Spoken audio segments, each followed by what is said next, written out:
Let me get my old chat up and running here. Let's see. Here we go. Let me mute this chat. Right, and then I'm going to do this. Pop up chat. Screen. Okay. Properties. Okay. And hide it. Means if I type, I type here, it should actually. There we go. So yeah, this is if Callum was given like, I don't know, like £1 million to make his own James Bond movie, I honestly believe that he would spend, I would say, about maybe £900,000 on other things like trips to Thailand, and I don't know, £500 on a movie. But yeah, I actually made a bit of an audio bite to go with it. So let's right. See. This is what one of Callum's movies would look like, and obviously he'd be wearing a toupee and playing James Bond. Look at these amazing self-defense skills.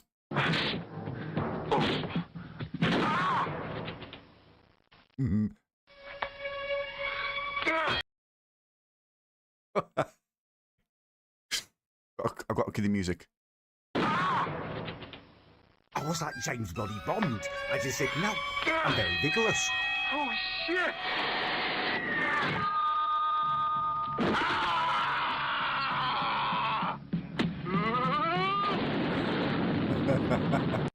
That's what I am. What the fuck is that? Jesus, that's some. What the fuck is all this?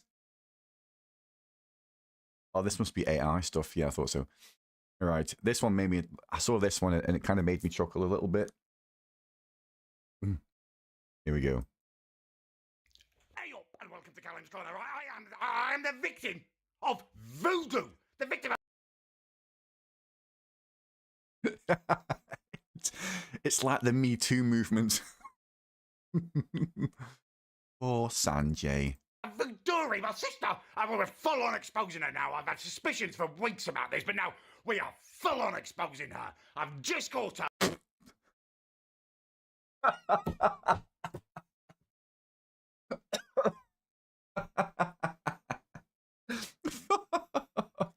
It sounds like the opening of a fucking Pornhub video. You're outright exposing my sister. Go on, Callum. You go and expose your sister while she's sleeping. Wouldn't be the first time, mate. Would not be the first time. Literally in the act, it's all just kicked off. Performing like voodooing on me. Let me get it straight, Callum. Let me get it straight. Your sister was performing on you. You wanted to expose your sister, and then she was performing on you. She was voodooing on you. Is that what we call BJs in the porn industry these days? Dark arts, twisted magic. It's got a dark arse. I bet that riles up your racist tendencies, doesn't it? She's been doing it. I've caught her red bloody handed. Alright? Mum just asked me to pop upstairs and ask my sister what she wanted for dinner, alright? Like I say, I've had suspicions about what she's been doing for days now. So I'll go up the stairs, but I move quiet. I can move very quietly when I want to, thank you very much. Like a fox when I need to be, alright? You can't be serious. You can't be serious. You can't be serious. Like, no, you don't move like a fox. You move like Mr. Bean with piles. Up to the top of the stairs, bursting into her bedroom. I cannot believe the scene I'm confronted with. Hang on a minute, hang on. You move like a fox, yet you burst into her bedroom. You move like a fox, yet you burst into her bedroom. So far, you've exposed your sister. She's pretty much gone down on you, and now you've burst in on her. Jesus. It's like It's shocking. Hunched over, Amy is hunched over. He was like, Quasimodo. It's me, a little doll of me, frantically stabbing it. It was sweaty in her eyes, right? And I moved it faster than she could believe, right? I snatched it from her hand. She's downstairs now, telling Mum about it, saying I was too aggressive with it and stuff. I don't care. I think bloody dark magic outranks snatching, Amy. All right? I got it out of her hand. And she's like, she knows she's been caught red-handed. She said, that's just a present. It's just a present I was making for you. A present? Why is his face sad, Amy? You've got ginger hair. That's mental, Luke. His face looks like that because that is what you look like 24/7, Callum. You look like that 24/7. You've always got this bitter, resentful, snarling expression on your face. If anything, you just fucking captured it fucking perfectly. That's my Superdry t-shirt. Is it? That's me. His face is sad. It's got my blue eyes on. It's even got my bloody Jordans on it. Fake Jordans. She's frantically stabbing him. If you're making a present for me, why are you stabbing him? Why is there a candle lit? God damn. Give me a second here. I just want to check something. Let's see.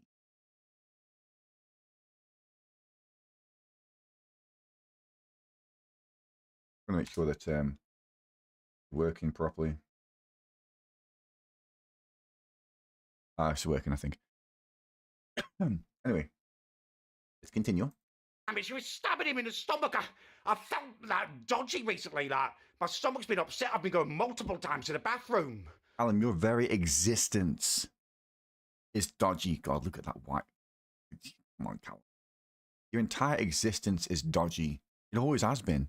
You've always been a dodgy person. I put it down to the bloody Bean Boozled challenge upsetting my stomach, but now I don't know. Questions? Full on. Hang on a minute. Hang on. Right. Okay. So I actually watched the Bean Boozled challenge. Okay. And you yourself said that those beans could not be perceived as nutrition. They couldn't be, they couldn't be counted as something that could fill you up. A man of 6'5" couldn't be filled up by a couple of beans. But now you're saying that they cause you upset. You thought it caused you upset stomach. Okay, right. Do you think that the company that made those beans, as you call them, do you think that they would be selling them if they were causing medical conditions in the people that consumed them? Do you believe that they would be selling them? No, they wouldn't. So,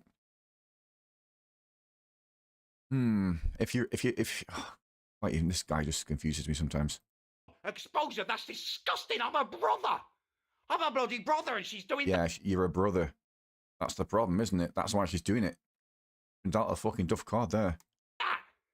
As soon as this lockdown is over, I'm getting her out and a bloody exorcist in.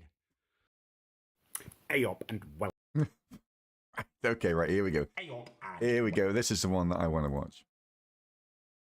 My secrets, my dreams, my desires. I think the Guy Weapons actually made a brilliant video regarding this, but there are a lot of discrepancies that are very conflicting within his own dreams and desires, where you can clearly tell that he hasn't thought this out.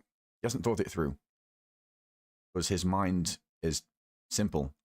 Welcome to Callum's Corner. Right, you are cordially invited to join me on a journey of my mind. Oh, God. Oh, Minio.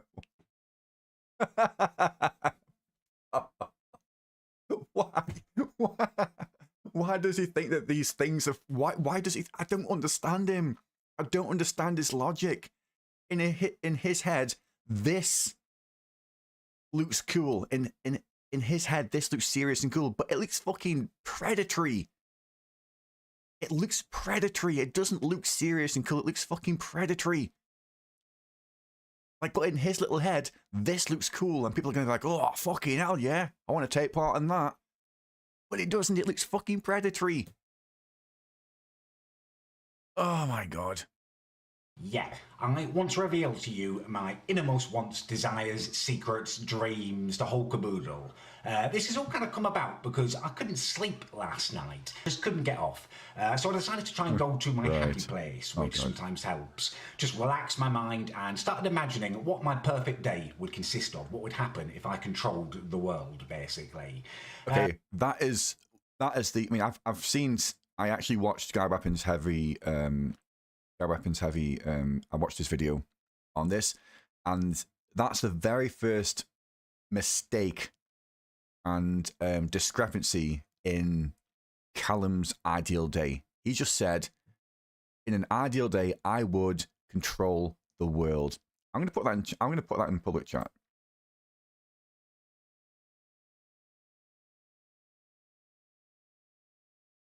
Is that how you spell his name? I don't know.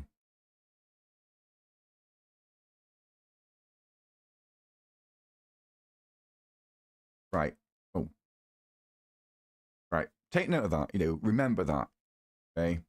And before I knew it, my mind was freed. It was released. It had gone on this massive journey. And it wasn't just like, oh, amazing, you know, you win the lottery and you're king of the world kind of thing. It all made sense because of the way my mind works, you know. Exactly. He just said,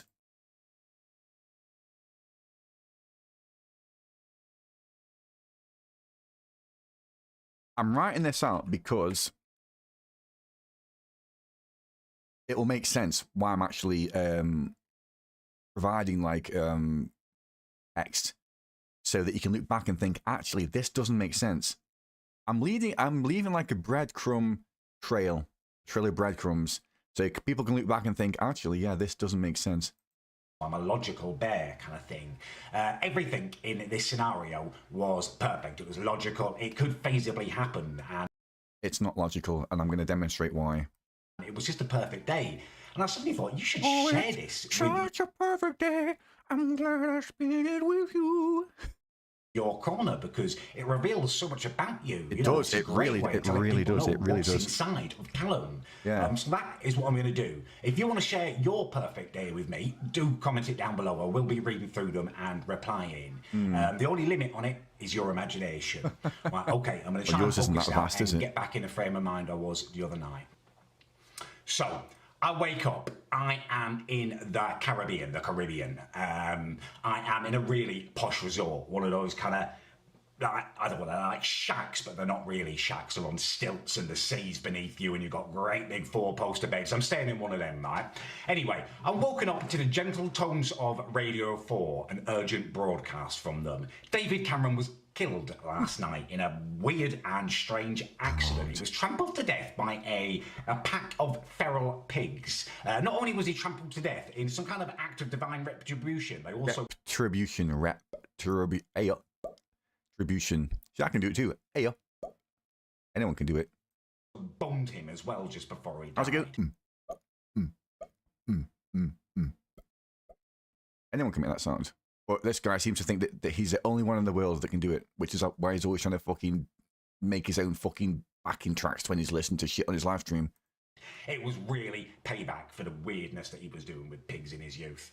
Anyway, it doesn't bother me. In fact, it quite pleases me. I think David Cameron was a massive spaz. I mean, basically, you think that your sister's a pig, and I don't even want to think about what you were doing to her in your youth. I get out of bed, I pull back the covers, I'm just airing my pants with a wry smile on my face. Fuck me. The door to my little shack thing opens. In walks Kirsty Allsop. Kirsty Allsop.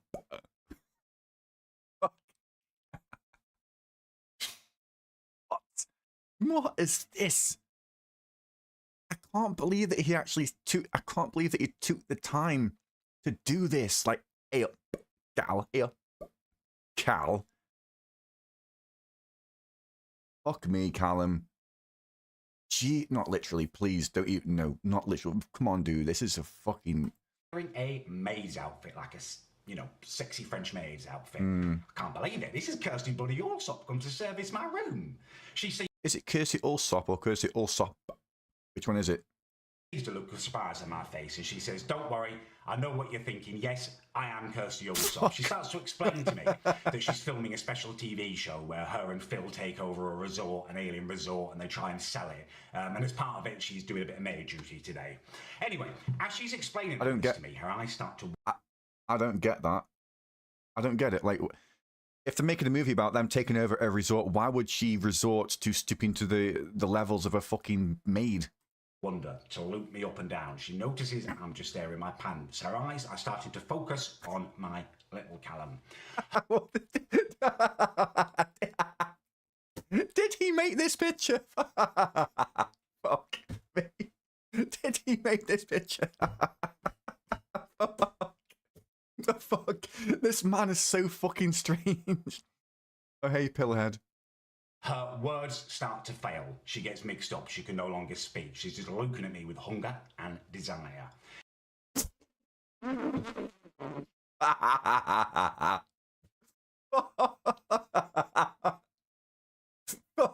me. What the fuck? I'm wetter than an otter's pocket.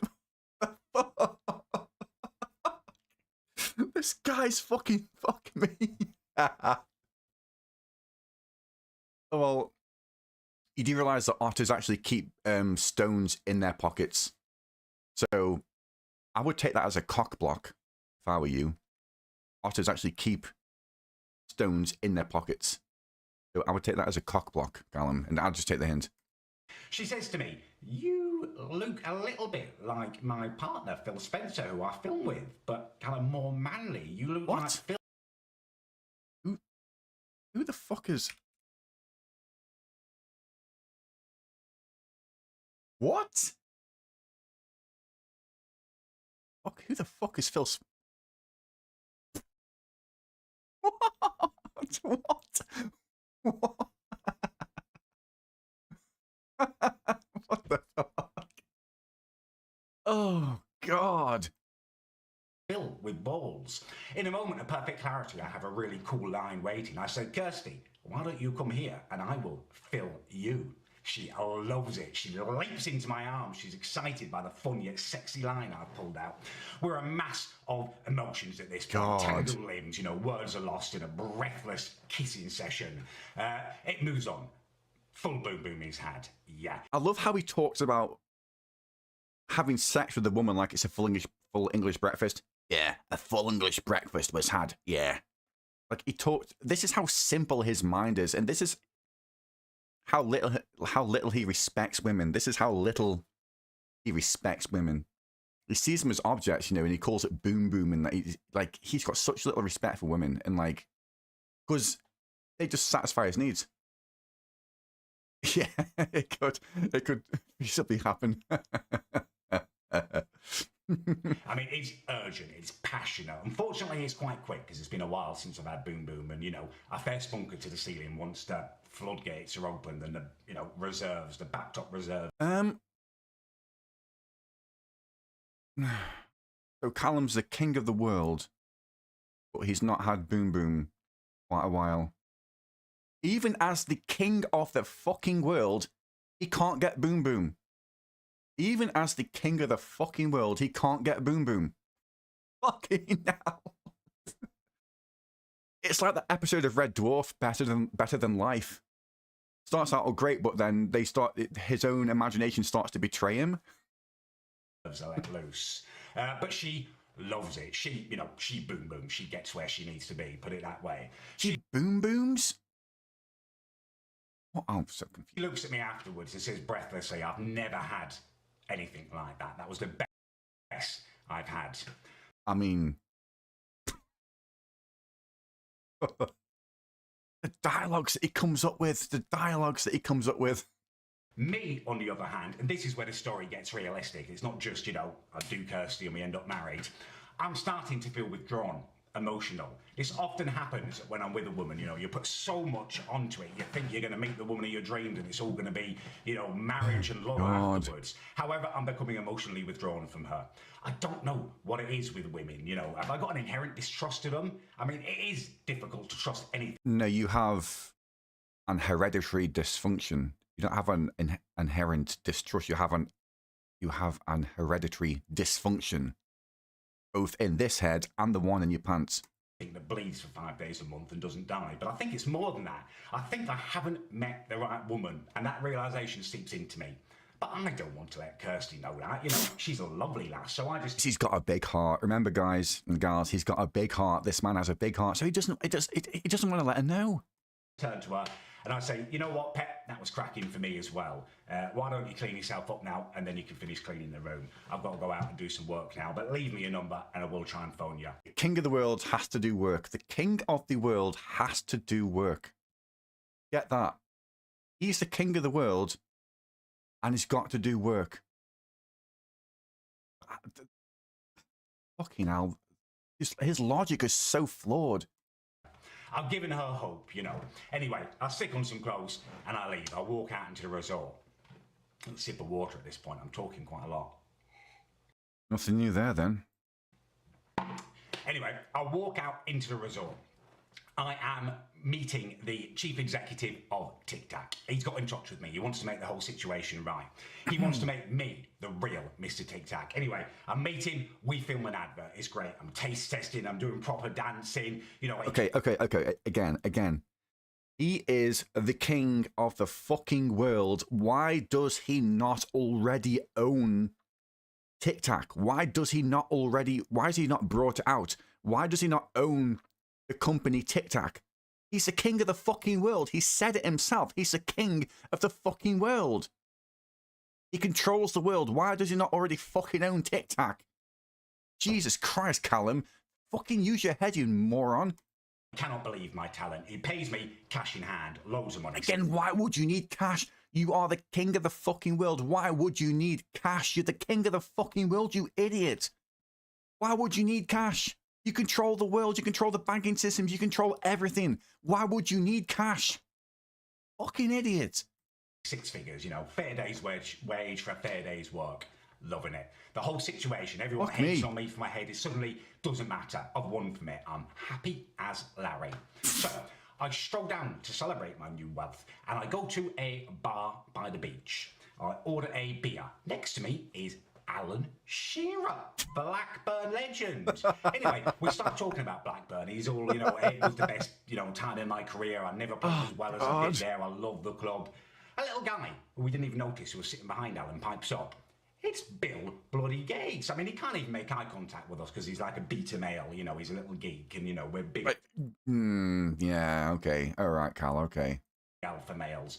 But he tells us that hearing us speak about Blackburn with such passion has ignited a love in him. He's going to buy the club, take it over from the Venkies, and make them the biggest club in the world. Okay, so why would a man who has literally zero interest in football at all, why would he waste his money on buying a football club? Secondly, why do you not already own the fucking club? You own the world. You're the king of the world. You control the world. Why are you not already in charge of your favorite fucking football clubs? I know, it's like it looks like white eyes. Fuck me. Yeah. It is pretty funny, that freeze frame. I'm bloody delighted about this, not least because Bill Gates is going to put me on the board and I'm going to have a say in the way the club is won. Anyway, me and Shearer, we decide to celebrate. He's got a few mates down on the beach. It's Sutton, it's Colin Hendry. It's basically the Blackburn Rovers 1995 title-winning squad. What's your kick about, gal? Play five-a-side. I play even better than Tim Flowers in goal. Of course you do, of course you do, of course. I walk back to the bar afterwards. The reason that you play better in goal is because everyone's playing on sand. Sand is incredibly soft and probably hot in a place like that. So they can't really kick a football that well in sand. That's why you're performing so well, because no one even gets a chance to score a fucking goal. You're playing better than the goalie, Tim Flowers, because no one can even get a fucking goal in because of their unstable footing. Of course you're going to play better than them. Parched. It's a hot day and I ordered myself a lager top. Goes down sweet, half of it, at the draft. None of that weird gassy bloating that you sometimes get. It just feels good. I mean, with you, Callum, you always look gassy and bloated, so... Half, done. Moisture dripping down the glass. It's the perfect beer on a cool day. I let out a celebratory burp. Big, Fuck bold me. burp. Like, you know, and Jesus and Christ. there's a pretty woman there, and she's not disgusted by this. She likes it, in fact. The fact that I burp, she thinks is funny. She laughs. Fucking I hell. realise that this is Khaleesi from Game of Thrones. You're so funny, Cal. Oh, I love your burping. Oh, it's so funny. Gets me going every time. You burp louder than my dragons do, you sexy beast of a man. It can't even... I'll do you a favour, Callum. I'll do you a favour. Right, I'll do you a favour. I'll do you a favour, right? The name is Amelia Clark. The name is Amelia Clark. Okay? But you have such disrespect for her that you couldn't even be bothered to look up her real name. And by the way, Amelia Clark is fucking gorgeous. And I've seen interviews with her. She's down to earth. She's lovely. She's sweet. She's kind. She's got an amazing fucking smile. A woman like that would never be with a man like you. Never. I think she's the type of woman that would pretend to be a friend, but secretly pity you because of the lack of respect that you have for women. A woman like that can sense those things. You wouldn't stand a fucking chance. Neither would I, but you know, at least I admit it. She's sitting there, right? She comes up to say hello to me. Just as she comes up, Mr. Tic Tac executive comes round the corner, right? And he's got with him a famous film director. He sees me and Khaleesi standing there next to each other, and he exclaims, "What is this chemistry between the two of you?" He talks to us Jesus about Christ. a Game of Thrones follow-up called The King. Oh, no. Basically, it is set 100 years